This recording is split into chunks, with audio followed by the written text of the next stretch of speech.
National Fraternal Order of Police Executive Board, representing nearly 400,000 officers nationwide, and they were with me right from the beginning, and we appreciate it. We won't forget.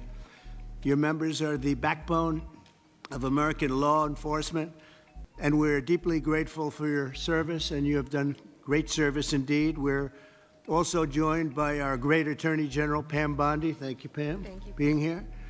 For generations, this institution has served as a powerful voice for the brave men and women who risk their lives to protect communities all over our country, and they do it as well as anybody or better. I was delighted to earn your endorsement in every one of my presidential campaigns where we did very well, record-setting well, and I'm proud to stand with you today as the most police president, I would say, without question, in the history of America. I don't think anybody's been more for the police than I am. In recent years, far-left radicals have vilified and targeted our nation's police with Marxist prosecutors and soft-on-crime politicians, making it impossible for you to do your jobs and do them the way you want to do them, and only you know how to do them. Under the Trump administration, those days are over. We're back in the men in blue, and we're back in the blue. Very honestly, we have some of the greatest people in the country sitting right around this table. We've ended the use of lawfare against police officers and terminated unjustified federal consent decrees. I signed an executive order directing the Department of Justice to provide legal protection and financial support for officers targeted by very frivolous lawsuits. Oh, I know about frivolous lawsuits better than you do. I can tell you, I had my share of them. I ordered other federal agencies to boost funding for police recruitment, retention, and pay, and I've asked Attorney General Bondi to pursue the death penalty for anyone convicted of killing a police officer, which is very appropriate. Upon taking office, I declared a national emergency on our southern border, and we reduced the number of illegal border crossers released into the United States by 99.999%. You can't do much better than that. We've removed thousands of violent criminal illegal aliens from our communities as part of the largest deportation effort in American history, and just a few months into office, the national murder rate has plummeted by 28%. It's going down largely because of what you're doing. I'm also deeply grateful to the National Fraternal Order of Police for its resounding endorsement of the One Big Beautiful Bill, which is moving along very nicely with great support. It's a great bill. It's a bill that's going to cut taxes more than any bill we've ever put in the history of our country. It's going to cut costs and expenses by $1.6 trillion, which is the biggest cut in expenses ever. And it's going to do so many other things. You know, our country is doing record business right now. Record investment is coming in. Close to $15 trillion is already committed to come in for building new plants and factories. AI is big. Apple's investing $500 billion plus. They're all coming in. It also includes the largest investment in border security in our nation's history, equipping law enforcement with the tools to stop the invasion. I built a lot of wall, hundreds of miles of wall. Now we're going to build some additional wall where we feel we probably should build it after a little trial and error.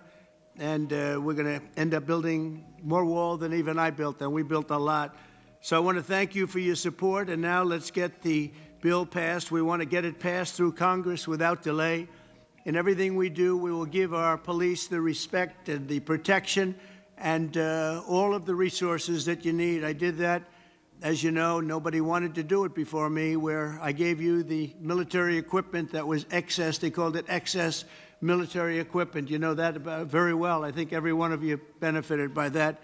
It was in warehouses, billions of dollars worth in warehouses all over the country, and other presidents didn't want to give it to you. I did, and we gave it to you, and it helped out a lot and saved a lot of police officers' lives. I'd now like to ask Attorney General Pam Bondi to say a few words, followed by FOP National President Patrick Yoes, and then Washington, D.C. FOP Trustee Greg Pemberton, and Vice President of the Fraternal Order of Police, Joe Gamaldi, all great people. Thank you very much. Pam, thank you very much. Thank you, President. And thank you to the Fraternal Order of Police for being an unwavering voice for America's law enforcement. We all know there is no ordinary day in the life of a police officer. Each day, you leave your homes with complete uncertainty as to who you will encounter and what happens each day. You also stand on the front lines against cartels and foreign terrorist organizations while fighting the horrors of illegal drug and human trafficking. I was just in Poland this morning and arrived back not even 2 hours ago. And you have the respect of the entire world of law enforcement around this world. They respect all of you so much. Thank you for making all of us so proud on the worldwide stage. President Trump's Justice Department will do everything to protect you and to support all men and women who wear the badge in this country. We are fully committed to ensuring our local law enforcement officers have access to the resources, tools, and manpower you need to do your jobs. That means boosting recruitment and retention. We want the best and brightest to join your ranks just like you, and we want them to stay in your ranks. Last month, we announced $57 million in grant money available for law enforcement agencies to hire police officers. Through this funding, we anticipate nearly 1,200 new officers will be hired around the country. We're helping to pay for police officers' overtime and supporting President Trump's no tax on overtime. We've also made millions of dollars available for mental health and wellness programs for you around this country. We know how important that is. We're aggressively prosecuting criminals who assault law enforcement officers. We will not tolerate attacks on police officers. Since January, the department has brought 138 cases in 33 states against defendants who have assaulted our officers. Additionally, the DOJ will no longer target police departments with bogus lawsuits and bogus investigations. We are dismissing lawsuits filed by the Biden DOJ against police departments in Louisville, Minneapolis, Albuquerque, and more. We're ending meritless investigations into Phoenix, Trenton, New York City, Oklahoma, and elsewhere. We're also ending consent decrees that take control away from you, destroy morale, and increase violence. Instead, we're working with local law enforcement to give you the tools that you need to make our streets safer. We believe in backing the blue, not just in word, but in action. The Biden administration slandered you, defunded you, and undermined your service.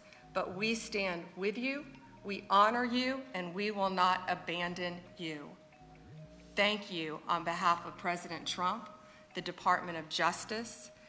We are 100% committed to standing with our nation's law enforcement. God bless you, and God bless America. Thank you. Thanks, Pam. Mr. President, first, thank you. Thank you for not only your support for law enforcement as the 45th president, but also your support as the 47th president and all the years in between. You've always been a steadfast supporter of the Fraternal Order of Police and law enforcement across this country. I want you to know on behalf of our nearly 400,000 members, we appreciate all that you do for us. With us today is members of our executive board. We also have members of FOP unions in major cities across this country, which have some very serious problems that we're working with, and we appreciate the opportunity to share with you some of our views and work together on this. You know, you made a promise to us, and I want to start by saying this. You made a promise that you were going to address overtime, tax on overtime, and that was a promise made in a new big bill. One big new bill is certainly making good on that promise. We thank you for that. You know, law enforcement officers, we find ourselves in a very difficult position where we're having a serious problem with recruiting retention, as you pointed out. The problem is the people who are working right now are working so many hours and they're forced to work overtime, and now they have the tax liabilities that are associated with being pushed into different tax brackets because of being forced to work. Not only that, they're not getting to keep the money they earn. So you, in a recruiting and retention standpoint, you show appreciation appreciation for what we do, recognize what we do in the community, and I want you to know that we're proud to support the bill. This is something that needs to be happening. A promise that you made, and we appreciate you carrying through with it, and know that we're a partner in it. You also made a number of other promises to us, and promises made that we appreciate. And I want to start with one of our first people I'd like to recognize. You promised, and here we are in our nation's capital, revitalizing the city and making it safe again. And no one knows that better than the person who lives it every day and leads the officers in the Metropolitan Police Department and our labor union, and Greg Pemberton. And I'll ask Greg to say a few words. Thank you, Pat, and thank you, Mr. President, for having us. My name is Greg Pemberton. I represent 3,000 police officers that work here for the Metropolitan Police Department in Washington, D.C. The crisis that we're facing, which frankly is more of a calamity, is a staffing crisis. We are authorized to have 4,000 sworn police officers here in the nation's capital. Unfortunately, as of today, we only have 3,190. Over 800 vacancies that we have here for this Metropolitan Police Department. And the worst part is that over the past 5 years, we've had a net loss of 600 police officers who've just left this agency in a mass exodus. And the reason for that is that our city council here in the District of Columbia has passed layers and layers and layers of legislation that prohibits our officers from being able to do their job. It exposes our members to administrative, civil, and even criminal liability, even when they go out and do their job properly. It has also stripped our members of their labor protections to fight off these frivolous complaints and these erroneous allegations of misconduct.